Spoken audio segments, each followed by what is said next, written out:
Di sebuah desa terpencil, hiduplah seorang anak bernama Arif bersama neneknya di sebuah rumah kecil yang sudah reyo. Kehidupan mereka sangat sederhana, dan rumah itu hampir roboh, namun menjadi tempat berlindung satu-satunya bagi mereka. Sejak kecil, Arif sudah terbiasa hidup penuh perjuangan. Setiap pagi, ia berjalan kaki selama 2 jam menuju sekolah dasar yang terletak di desa tetangga. Dalam perjalanan, ia harus menyeberangi sungai yang cukup lebar, sehingga ia sering terlambat tiba di sekolah. Namun, semangat belajarnya tidak pernah pudar. Setiap hari, neneknya berjualan ubi jalar dan daun ubi di pasar untuk menyambung hidup. Arif sering membantu sepulang sekolah, mulai dari mencabut daun ubi hingga membawanya ke pasar. Meskipun hidup mereka serba pas-pasan, neneknya selalu menanamkan nilai kerja keras dan kejujuran kepada Arif. Hal itu membuat Arif tumbuh menjadi anak yang penuh tekad dan semangat untuk mengubah nasib. Untuk mencapai sekolah, Arif memiliki cara unik. Ia harus berenang melintasi sungai yang deras sambil melempar pakaian sekolahnya ke seberang terlebih dahulu agar tidak basah. Kebiasaan ini ia lakukan setiap hari hingga ia terbiasa berenang dengan lincah. Guru-guru di sekolah sering terkesan dengan prestasinya, meskipun ia datang terlambat. Arif selalu menjadi juara kelas berkat kerja kerasnya, menjadikan dirinya kebanggaan sekolah. Namun, cobaan besar datang ketika Arif tamat SMP. Nenek yang selama ini menjadi satu-satunya keluarganya meninggal dunia. Kesedihan menyelimuti Arif, namun ia tahu bahwa menyerah bukanlah pilihan. Dengan bantuan kartu Indonesia Pintar KIP, ia melanjutkan pendidikan ke SMA di kabupaten.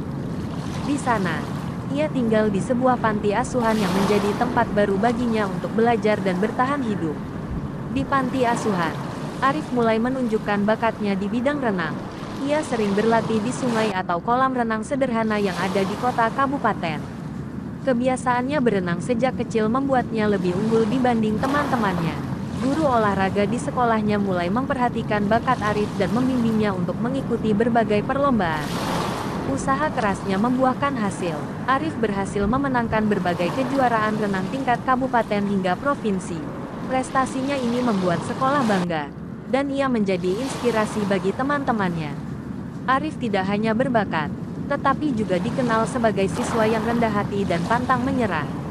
Keberhasilannya dalam dunia renang membuka pintu baru untuknya. Ia mendapatkan penghargaan berupa beasiswa kuliah di jurusan olahraga di sebuah universitas ternama. Di kampus, Arif terus berlatih dengan giat dan mengikuti berbagai kejuaraan renang tingkat nasional. Ia tak pernah melupakan perjuangan yang telah dilalui, dan hal itu menjadi motivasi baginya untuk terus maju. Keberhasilan Arif tidak berhenti di sana. Berkat ketekunan dan latihan yang konsisten, ia berhasil menjadi atlet renang internasional yang mewakili Indonesia di berbagai ajang bergengsi. Medali demi medali ia raih, membanggakan nama bangsa dan mengenang perjuangan hidupnya yang penuh liku. Arif selalu berkata, "Sungai yang dulu menghalangiku adalah latihan awal yang mempersiapkanku untuk dunia." Kisah hidup Arif menjadi inspirasi bagi banyak orang, khususnya anak-anak di desa yang merasa terhambat oleh keterbatasan. Ia membuktikan bahwa keterbatasan bukanlah akhir dari segalanya. Dengan kerja keras, doa, dan tekad yang kuat, setiap mimpi bisa menjadi kenyataan. Arif kini tidak hanya dikenal sebagai atlet berprestasi, tetapi juga seorang motivator yang sering berbagi cerita tentang perjuangannya. Ia berharap, melalui kisah hidupnya, anak-anak yang hidup dalam kesulitan dapat memiliki semangat untuk bangkit dan meraih cita-cita. Bagi Arif, hidup adalah tentang bagaimana kita melawan arus dan terus berenang menuju mimpi besar.